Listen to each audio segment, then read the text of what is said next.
Sandler Submarine has helped me make millions of dollars. What are some things you could do on annual review? Holding money for a rainy day, it's not going to do you any good. Okay, my turn. Okay, so what's this right here? Sandler Submarine. Who's taken Sandler classes before? Yeah? What does Sandler do? Sales training. Sales training, right. So this right here, this Sandler Submarine, remember when I got up here earlier this morning, I said, let's just try to pick up one thing out of this meeting. And we're coming with a lot of things.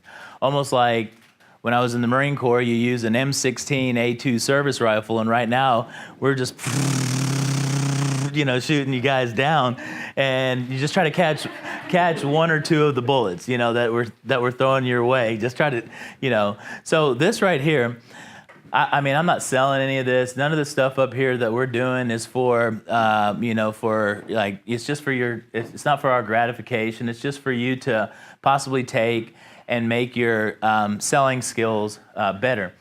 How many people in here see new clients? I'm not talking about referrals. I'm not talking about clients that you've dealt with, for the last 10 years. Like, how many people, Steve Hennessy, how many people in here see new clients? Like, sit down in front of a new customer. Okay, Mary, Donna, okay. Good. Raise your hand higher. None of this thing. Okay, so, that's a lot more than most. Most agents, they usually, they don't see new customers. And then I can sell 8 out of 10 people I see. I'm like, wow, 8 out of 10 people you can see. Well, those referrals, all of them are referrals. Well, then that explains it. But new customers, that's a whole different story when it comes to selling.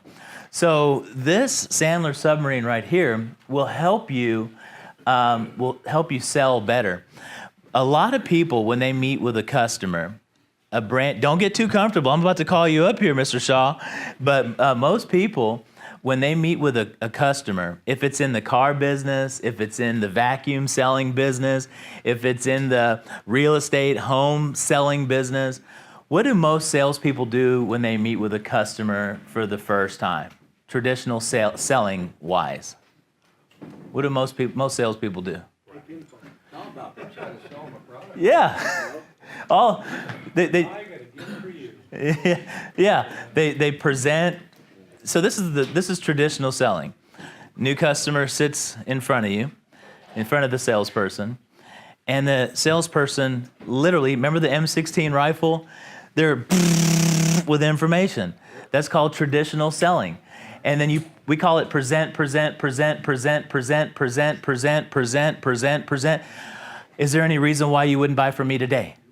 Oh, well, present in 3 hours, 2 hours, and you're still presenting. And then what does that customer usually do at the end of a presentation? Think about it. Can I have your business card? And what does that usually mean when they say, can I have your business card? Yeah. I hate that. And I used to do that. I used to do that all the time. Present. I would be known for presenting so much that at the end of the day, the Asian lady that was in here, May Araya, I've worked with her for 19 years, she would literally have to leave her office area because it was close to mine, because I would present so much that I would go hoarse. I would present so much, and then she'd say, I can't even hear the customer. Do they even talk in your meetings? I'm like, no, I don't want them to talk. And so by the end of the day, I didn't sell anything. And by the end of the day, I was frustrated. I was mad. Why didn't I make the sale? What did I do wrong? I told them I saw all the buying.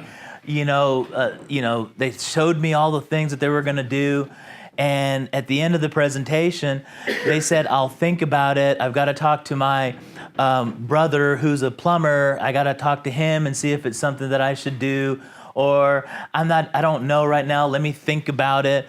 And then what I did was I spent like 2 hours presenting to a customer, and they they lied to me. They said that they were going to buy from me and they were going to think about it. So when you have a customer says, I'm going to think about it, what does usually the salesman do? When a customer says, I'll think about it, what's the next thing that happens usually in that whole selling process?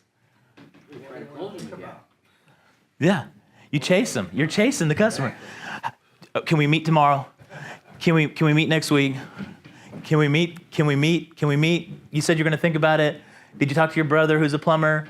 Can we meet? When can we meet again?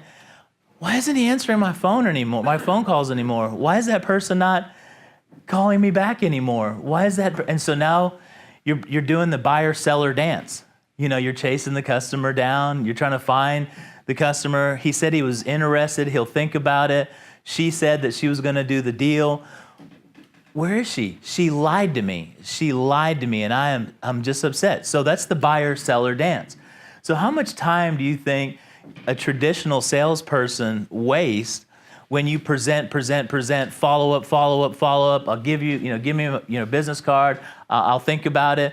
Let me talk to my brother who's a plumber, about this annuity. And usually you waste so much time and money and energy, and you presented to even the wrong person. Well, I don't make any decisions here. My husband has to be here, or my wife has to be here, or my brother who's a plumber has to be here. And that's the worst feeling in the world. And most of the time, the salesperson thinks, I got a sale in the bag.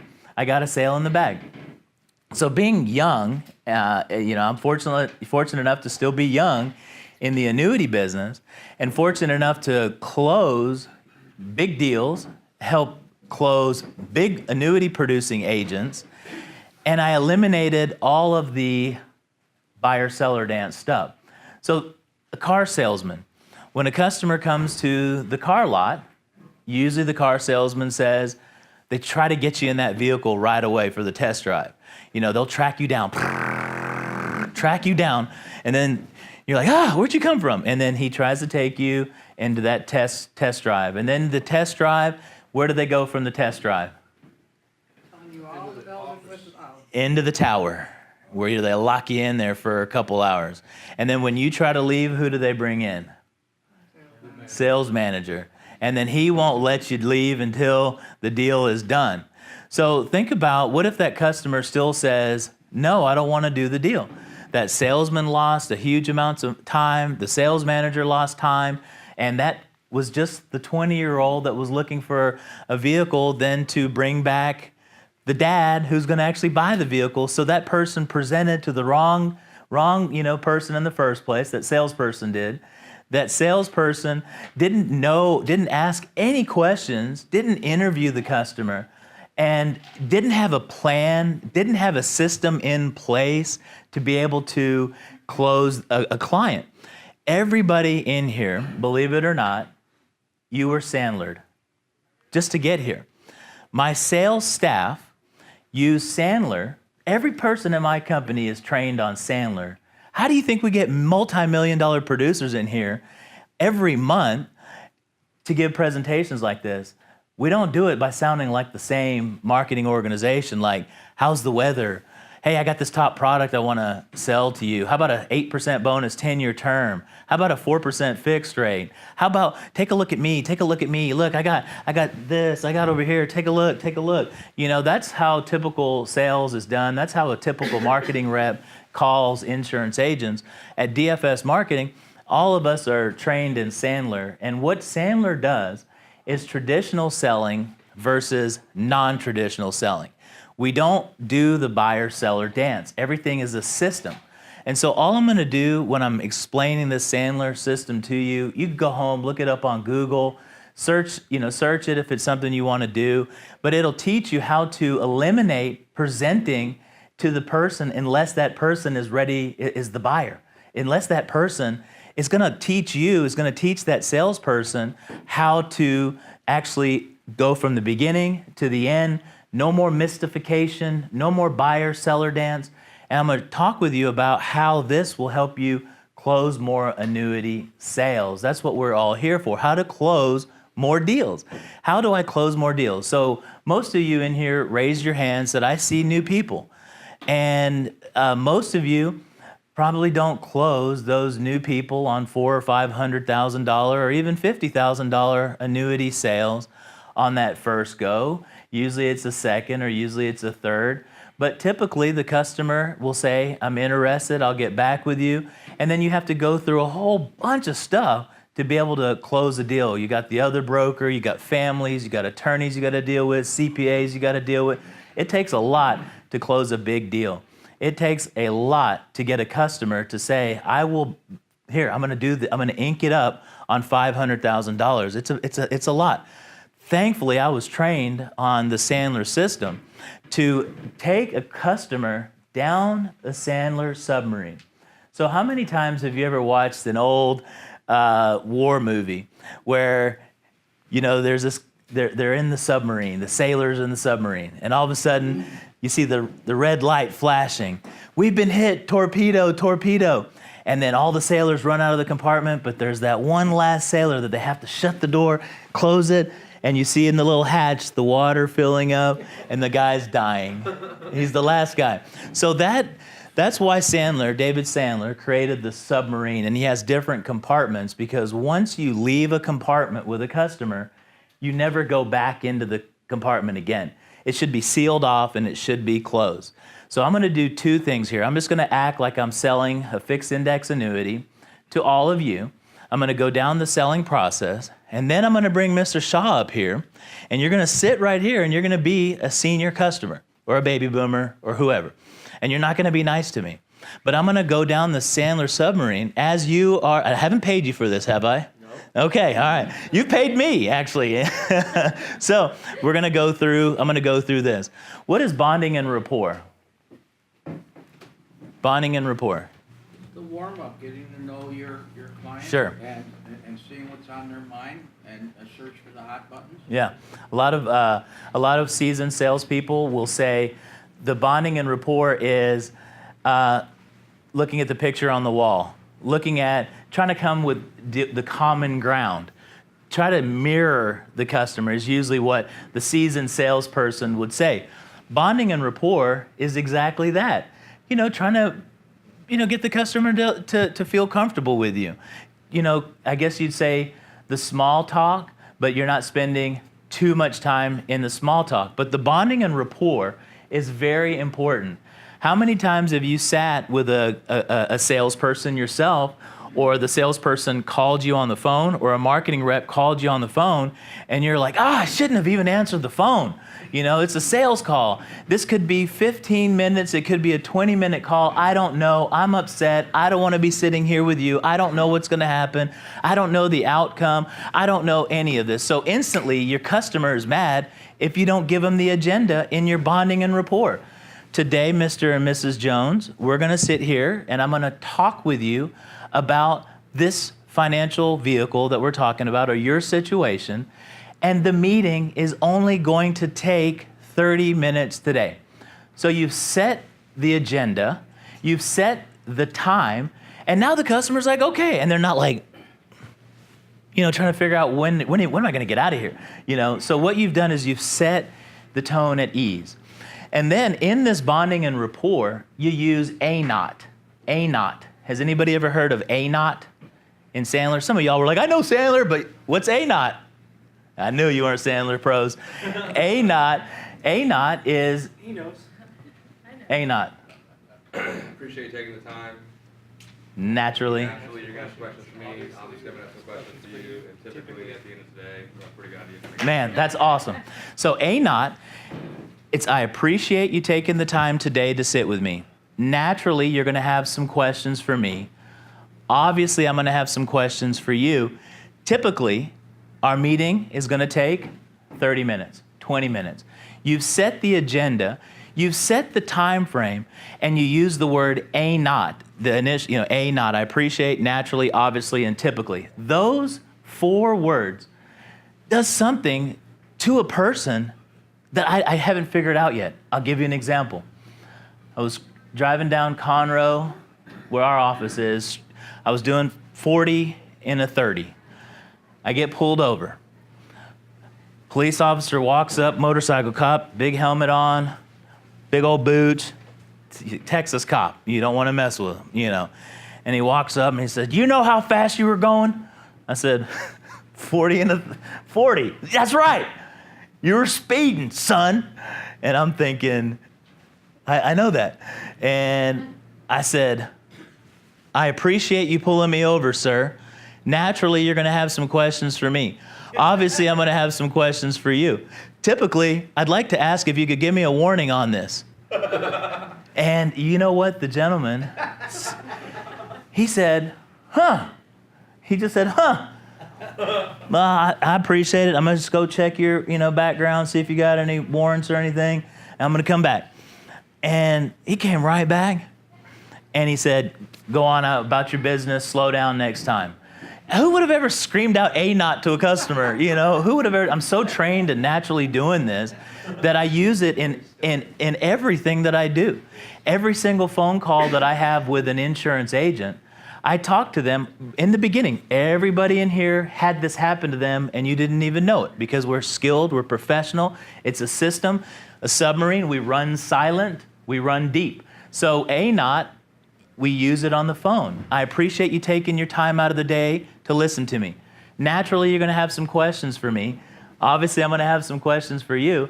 Typically, the call's going to take 7 minutes, 8 minutes.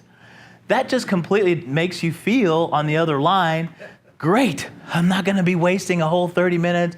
If somebody uses that with me professionally, if somebody calls me and says, "How you doing today? How's the weather?" I'm like, golly, come on. You're supposed to get trained and learn how to sell and not just wing it. That's why you don't make as many sales as you do, especially over the phone. At DFS Marketing, we do hundreds of millions of dollars in deals, and we started 9 years ago with nothing, but we had Sandler, and Sandler helped us build into a $100 million organization with 3,000 agents producing on a weekly basis, not all of them at the same time, but they produce because we have a system. Insurance agents that sell annuities to customers using the Sandler system close more deals, and they don't waste time. They have a system in place. They're run silent and they're running deep. The customer doesn't know that anything's going on. They're like, "Huh, this is articulate. He told me the time frame. I'm at ease. We're kind of mirroring each other." I like to change my voice up if I'm talking with an agent on the phone or if I'm sitting in front of a customer. If they have a Texas drawl, I'm going to kind of mirror that Texas drawl. If they're in San Francisco and they have a different accent, I try to mirror their accent. It just gets people common. If you're sitting in front of somebody and they've got their arms like this, I'm usually going to do the same thing and they don't even know it. It just creates the aura and it makes it fun. When you know what you're doing and the customer thinks that you're a professional. He told me the time, we're bonding and rapporting. He looks like me, he sounds like me for some reason. I don't know why he's talking like this, but he didn't sound like that way on the phone when he got me in here. But the bonding and rapport compartment to me is the most important. If you don't bond and rapport with the customer in the beginning, if you just start, you go to the doctor's office, some doctors nowadays, they just walk in and they go straight to the computer. "What are you here for? Why are you here? How long has it been hurting? Okay." And you're like, "God, that is the worst doctor. I'm finding somebody else." What happened to the old doctors that sat down in front of you, shook your hand, talked with you, and where you made it more of a comfortable environment? Doctor offices nowadays, just terrible to go to. I won't say anything about dentist office because my wife, she's a dental hygienist, but some of them are even hard to deal with at dentist offices nowadays. But if you don't lose the bonding and rapport element to a sales process, you have significantly created another level with the customer than your competitors. So what's the upfront contract here? Anybody want to take a guess at what the upfront contract is? And I'm not talking about UFC, the fighters.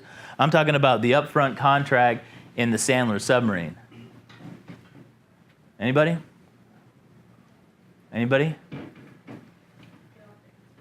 So a non-traditional salesperson, what we all used to be until today, would present to a client for an hour, or in an annuity world, you're going to show an illustration. It's 21-page illustration. And you're going to just present to the customer. This is the annuity, this is how it works, this is the illustration. See page 12 of 21 here. It shows you how the returns work.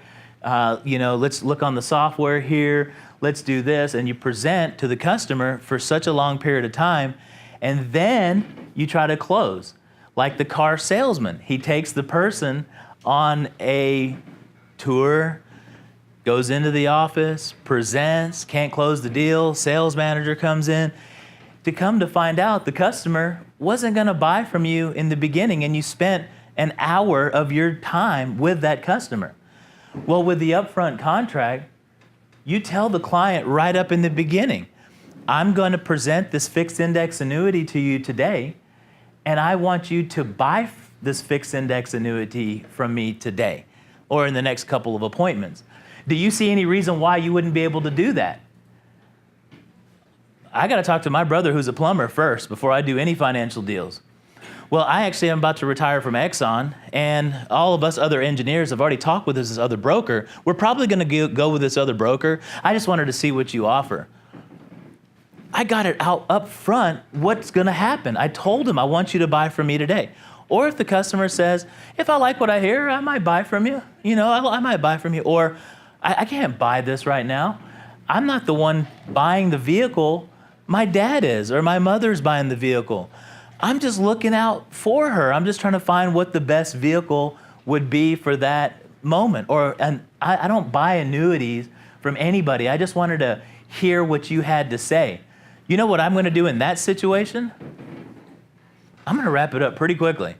Well, thank you. Here's the illustration. Here's the information. If you have any other questions, call me.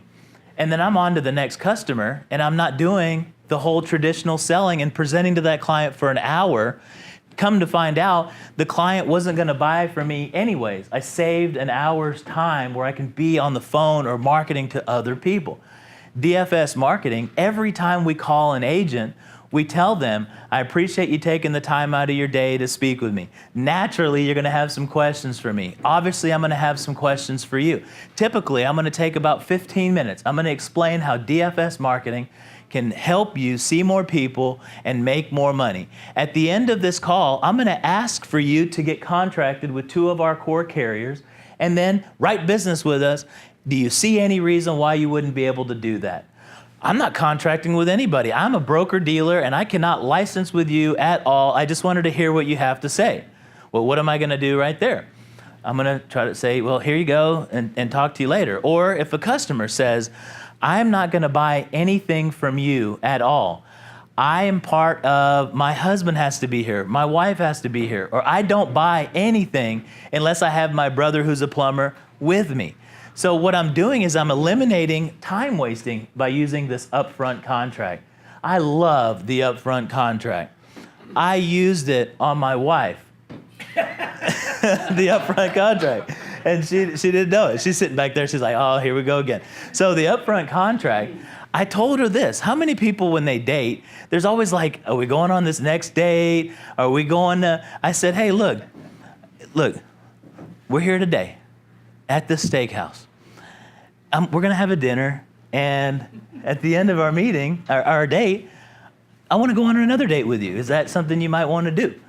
And if she would have said no, I'd have been like, you're not ordering a steak. We are just getting the milk and the cookies. That's all we're getting. But she was like, I don't know. Just let me figure this out. Why are you doing all that? And so she's here now, so it did kind of work. But I use the upfront contract on everything that I do. See, in the real estate business as well, when I'm, selling a property or presenting a property, and one of my brokers come to me with a customer that maybe want to buy my property, I make sure up front, I need to know that today, if we're going to meet, they're going to plan on buying this, piece of property from me, or the customer is going to buy this annuity from me. So I always use, at the end of our meeting, do you see any reason why you wouldn't be able to purchase this annuity from me if you ultimately like it? I don't mean today, I just mean down the line. Do you see any reason why you wouldn't be able to purchase this annuity from me? If the customer says, no, that's fine. Hey, just show me what you got. I'm interested. I want to keep my money safe. I'm tired of the high fees.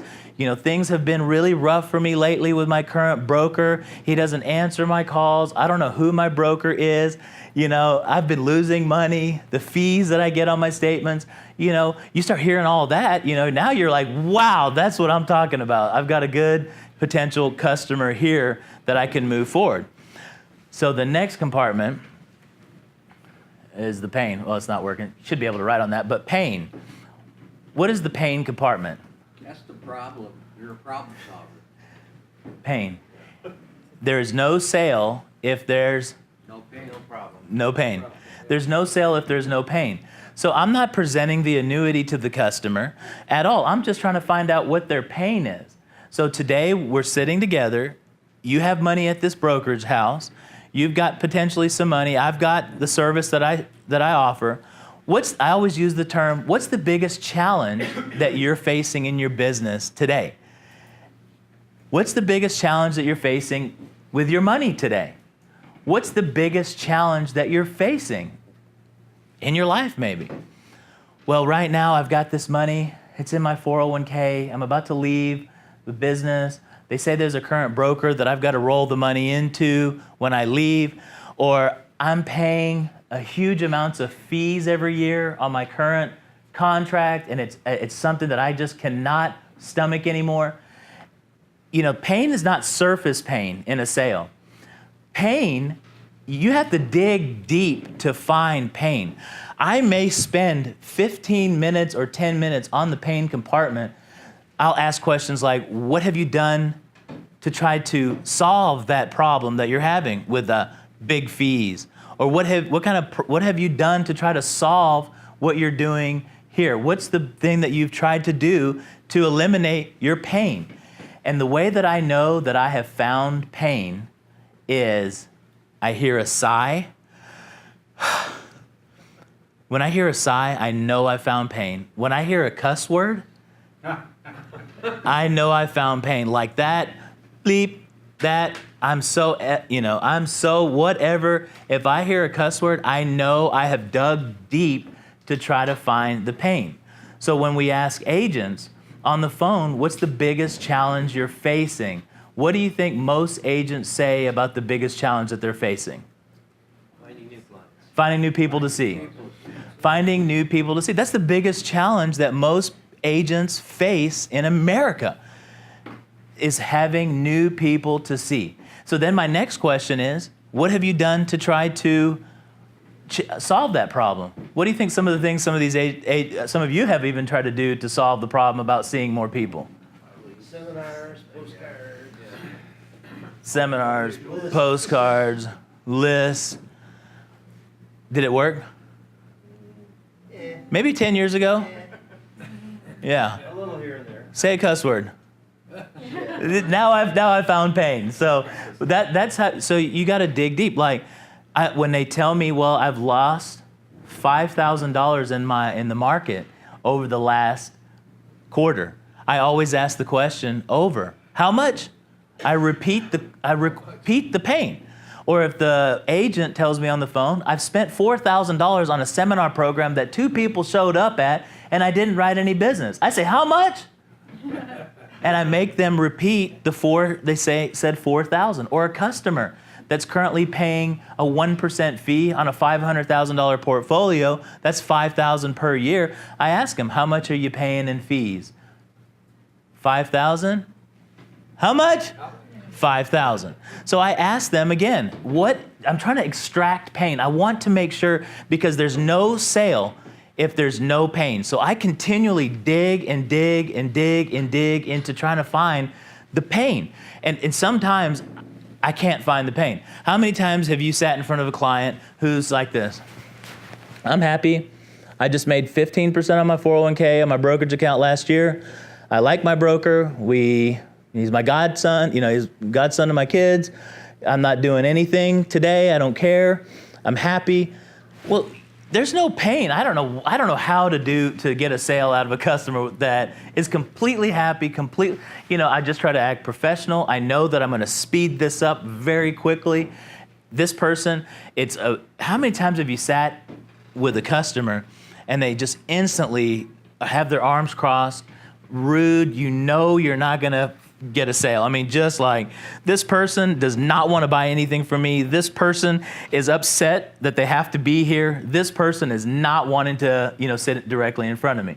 So what I do is I try to hurry it up. So I don't continue on trying to present something to somebody that is completely upset with me, that has a major issue with me. So I just continually try to find pain. And I can't find pain when somebody's completely upset or they're rude or they just, I just don't spend time with somebody that I can go do something different. Go try to find another prospect. Go try to find another customer. So then if I found the pain, I go into the budget compartment. What's the budget compartment? Anybody want to take a guess? A budget? In an annuity situation, what is a budget in an annuity? Glasses do you have? That's one. That's exactly what it is. Or, yes, sir. That's another good. What are some of your, I don't know how I would just jump into this budget unless I ask the words. I normally don't say, well, how much do you have in your checking account? I normally don't say how much is in your 401k. When I'm just meeting with a brand new customer in 10, 15 minutes, I usually will say, in round numbers, I'm not going to ask you anything right now, but what's your budget? What do you mean my budget? Well, what did you, in round numbers, you don't have to tell me the exact number. How much do you want to possibly talk about today? What do you want to talk about today? I have $300,000 in a CD that I am not happy with the returns. I mean, that right there is like the blue skies kind of client, that's the blue skies. But what I do is I try to find a budget. What are we working with here? In round numbers, you don't have to be precise. You don't have to tell me exactly what number that we're going to work with, but just give me in round numbers, your budget that you're wanting to work with. Well, I've got a lot of money, but just today I'm here to talk with you about the savings account money that's in a trust that I need to have the trust redone. I've been dealing with an estate planning attorney. He advised me to find a financial planner as well to talk about this trust money. And we have to possibly rewrite it, make it an irrevocable trust, but there's $40,000 in it, and I want to figure out what I can do with this $40,000. So then I know what I need to be talking about right off the bat. Or if I was selling cars, instead of taking a customer straight to the Ferrari, when I didn't know their budget, you can always ask, well, what's your budget? How much do you potentially want to use to buy this vehicle? How much do you want to use to buy this home? And people will tell me, well, I've got $30,000 that I want to spend on a vehicle. I want to spend $30,000 on the fixed index annuity or the fixed annuity. So the budget, it's not the easiest subject to breach, but instead of saying how much money you got or what are you looking at, you have a system in place like what we do for producers like yourself. We ask them, well, what's the biggest challenge you're facing? They say, well, finding more people. And we dig deep. How long have you been having this problem? And then when we get to the budget, I know how much that we can talk about with spending amount. How much money do you have on a budget wise to use for marketing this year or this month? And some producers will say, I don't have any budget. Well, I'm like, well, how can you see more people if you don't spend money to make money? Some agents will say, well, I've got $5,000 a month that I want to spend in budget money. I was talking with Mark a minute ago, and Mark said, I know that I need to get my business on the internet. I know I need to get my practice out there. Everybody's doing it. I just don't know how to do it. JD told me a minute ago, hey, I know that we need to start building our social media presence, but I don't know how to do it, and I would spend money on it to make money. I would spend money on building my brand, building my internet presence. I would spend money on somebody putting a YouTube video together for me, posting it to YouTube, spending $1,000 to hit 10,000 people in my community to potentially get a phone call. I know that I can spend $2,000 per month to take my website and buy Google ads to make sure it pops up #1 in Google when somebody types in annuity or retirement. I know that I've got $500 a month that I can spend on Facebook posts to get my name out there in my community, my videos, my picture, my services that I offer. You could spend $500 on Facebook and reach 50,000 people at the touch of a button in your community. $500 with direct mail can get you 500 people possibly by doing direct mail, and most people don't even read mail anymore unless it's, recognizable bills or something of that nature, but not, direct mail. If some producer asks me, or you'll never see a piece of direct mail from me or my company because it doesn't work. I could spend $1,000 and hit 1 million agents at the touch of a button. Most of you get a video email from me every single day. That same video email goes out to 2 million agents at a time. Nobody in America in the insurance and annuity business is using the pennies on the dollar social media to market their services or their business. So budget to me is the most important in the Sandler Submarine when I'm selling an annuity to a client, because I can figure out what we've got to work with. How much money do we have to work with? Now the decision, that is the best compartment in the Sandler Submarine process. What's the decision bucket here? Anybody want to take a guess? Ask them to commit. Are you the decision maker? Beneficiary. Well, who do you want as beneficiary? That could all be right. But in the Sandler compartment, the decision maker is, are you the decision maker? No, I'm not. My husband has to be here on these appointments. I'm just here to figure this out, just to kind of feel out what we're trying to do here. Are you the decision maker? I'll have some people tell me, I'm the decision maker. Yeah, I'm the decision maker. I make the decisions around here. And then when it comes down to sign the paperwork, I need to get my brother-in-law, who's a plumber, to help me out with this.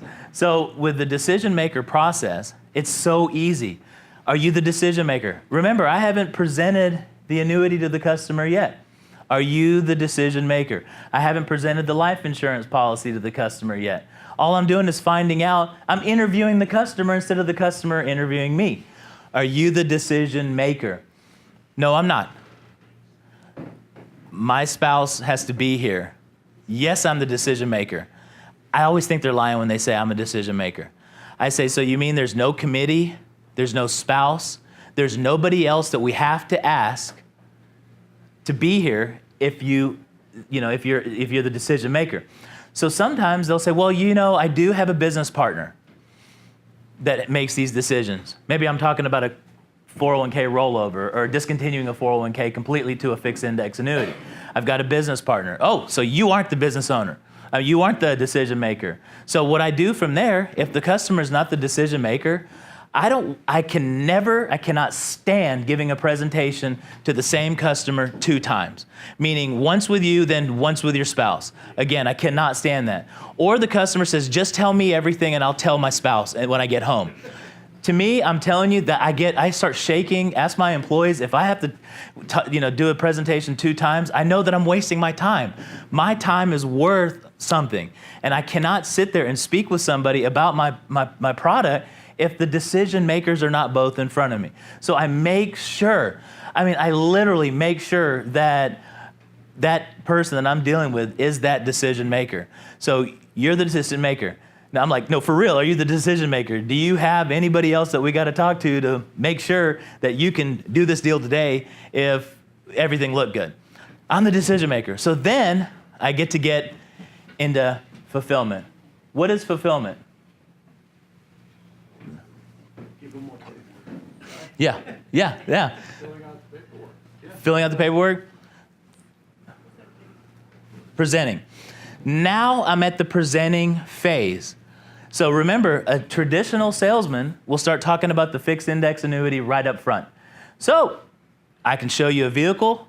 Wouldn't you like to put your money into a vehicle that you can never lose anything? When the market goes up, you get some of the gains. When the market goes down, you don't lose anything. We can add an income rider of 6% a year on it, guarantee you 6% for income purposes. It's going to give you a full death benefit. I'm going to give you a 10% bonus up front. It's going to take your $400,000 to $440,000 directly, instantaneously.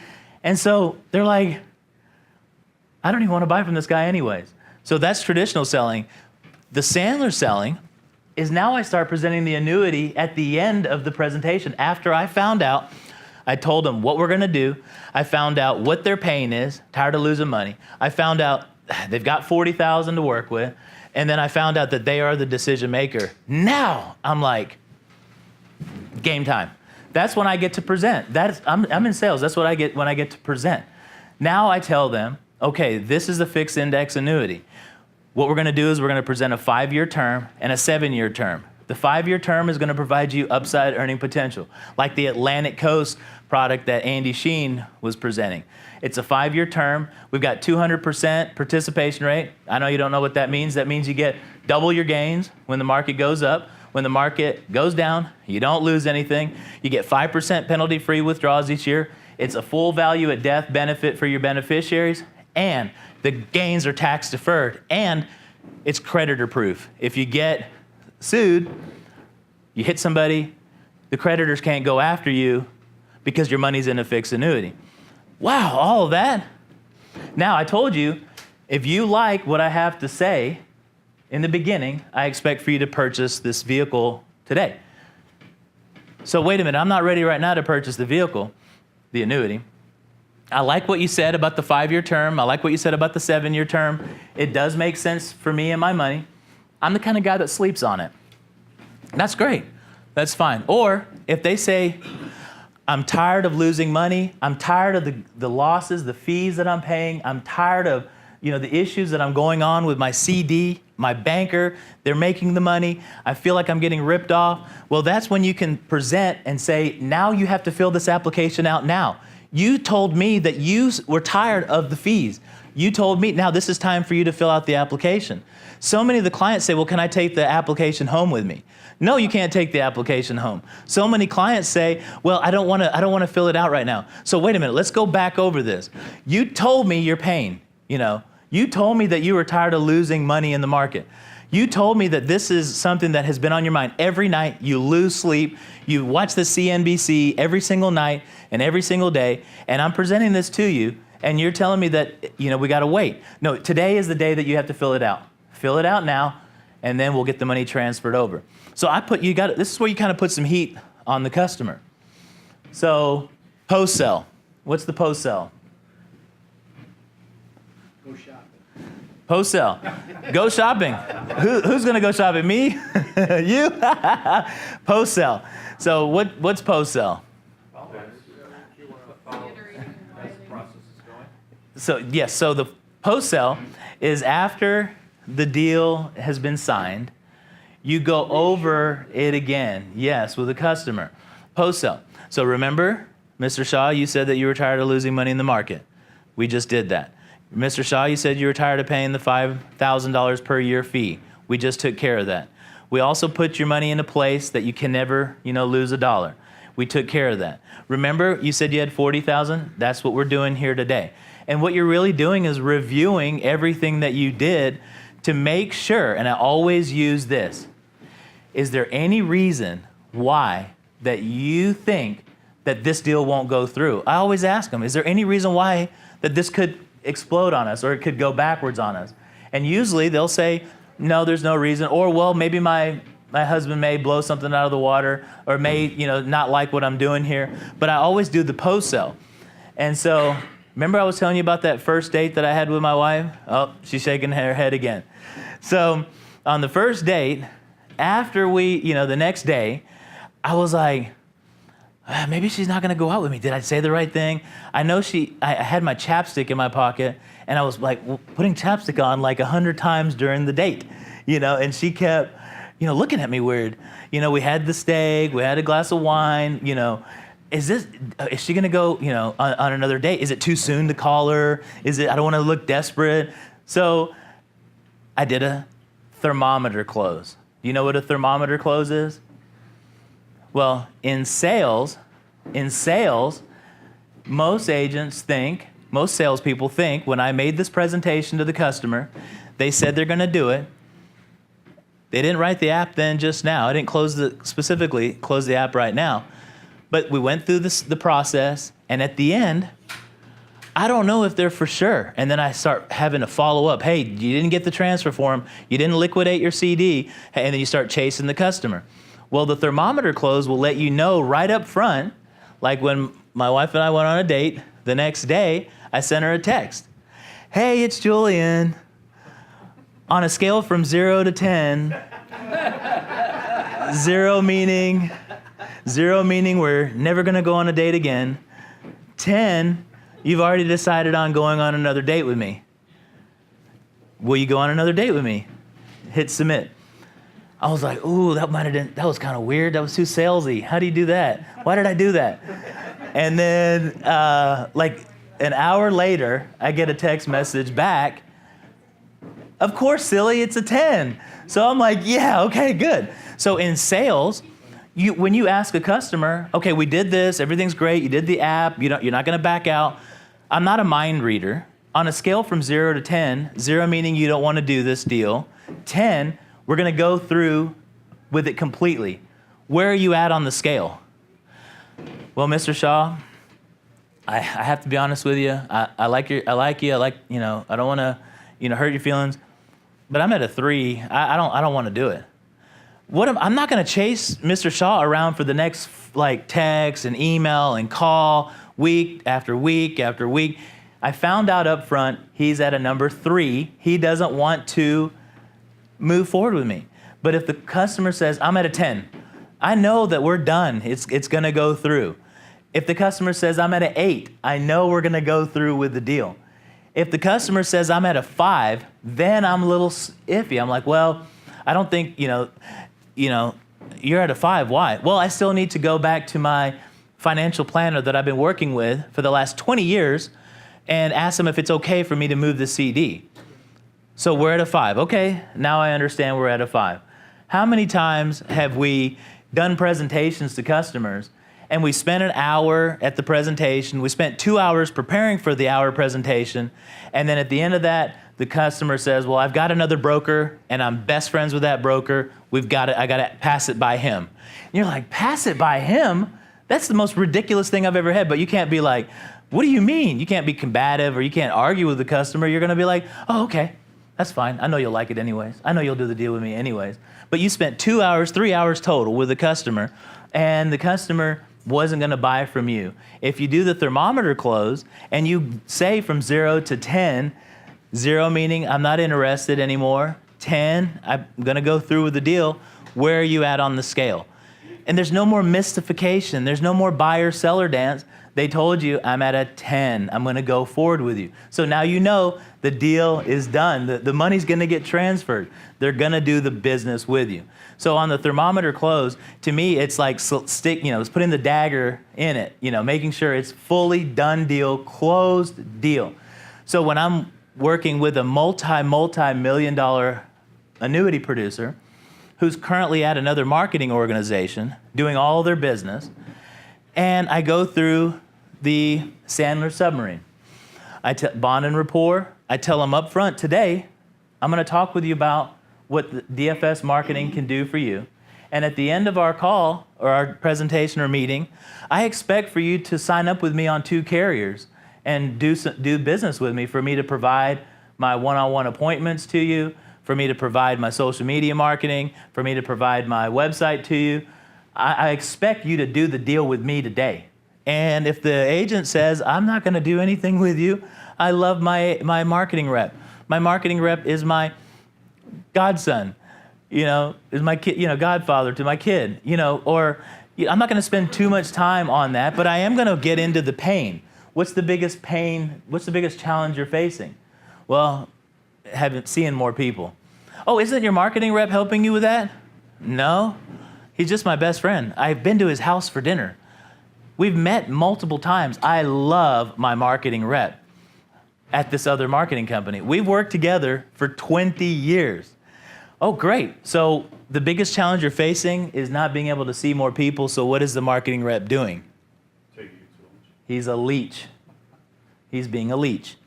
I don't, out of full respect, but to me, as a United States Marine and an owner of an insurance marketing organization, I can say he's a leech because he's not adding value.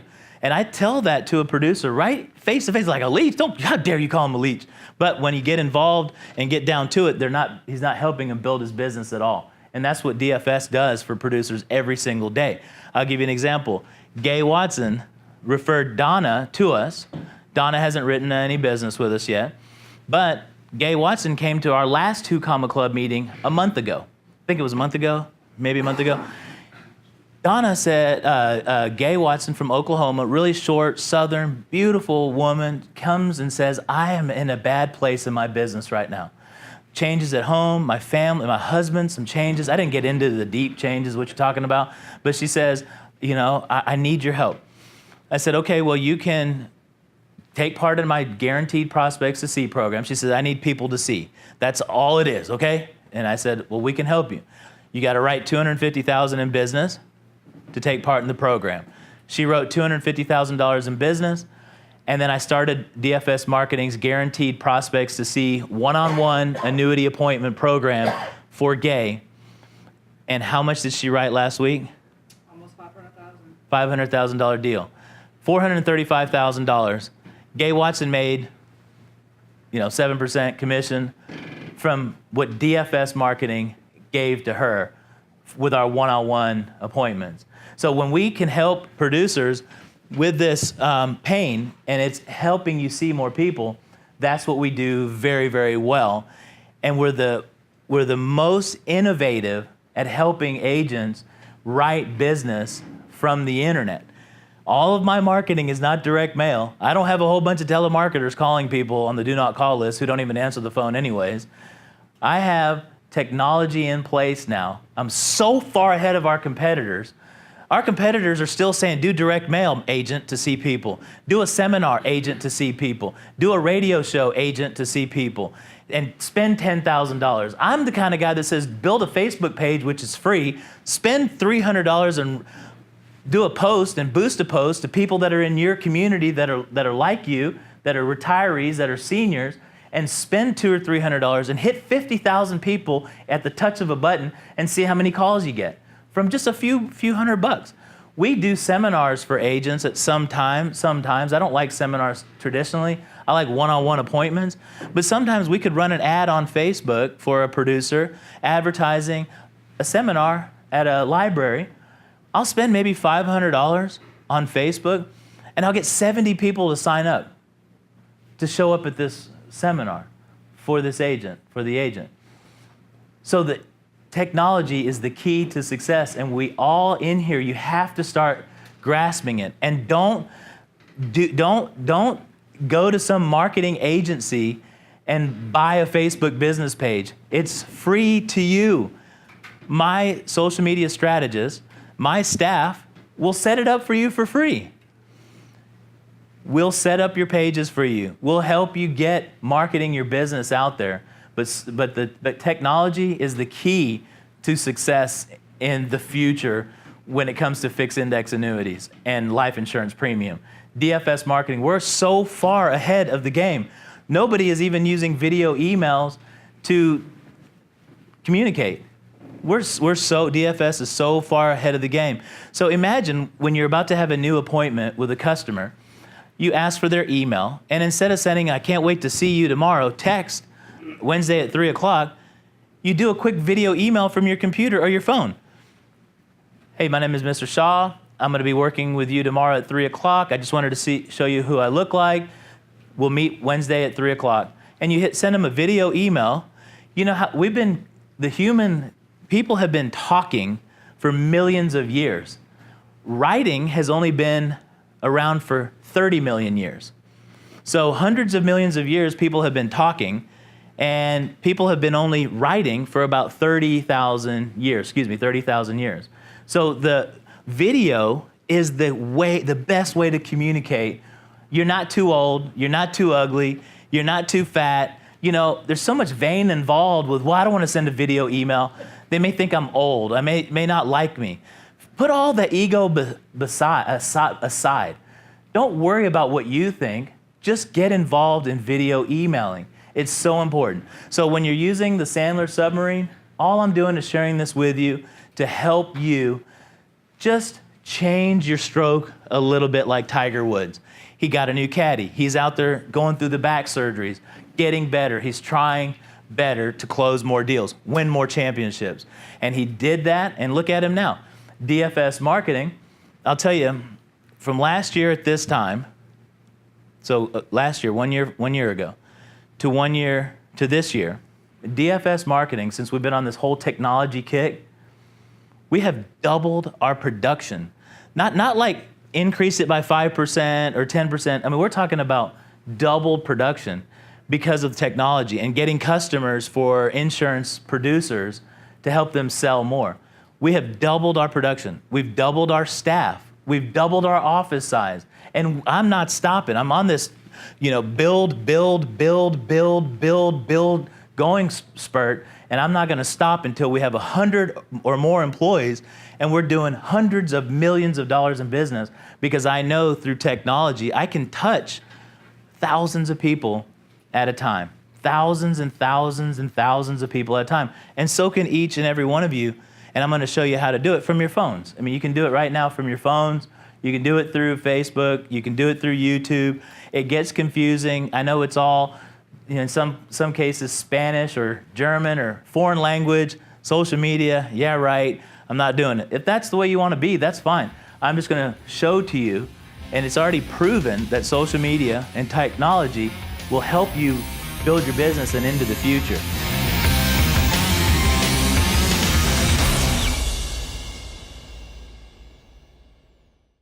Subscribe to my YouTube channel today to help you get informative, up-to-date information on the annuity and life insurance industry. Thank you.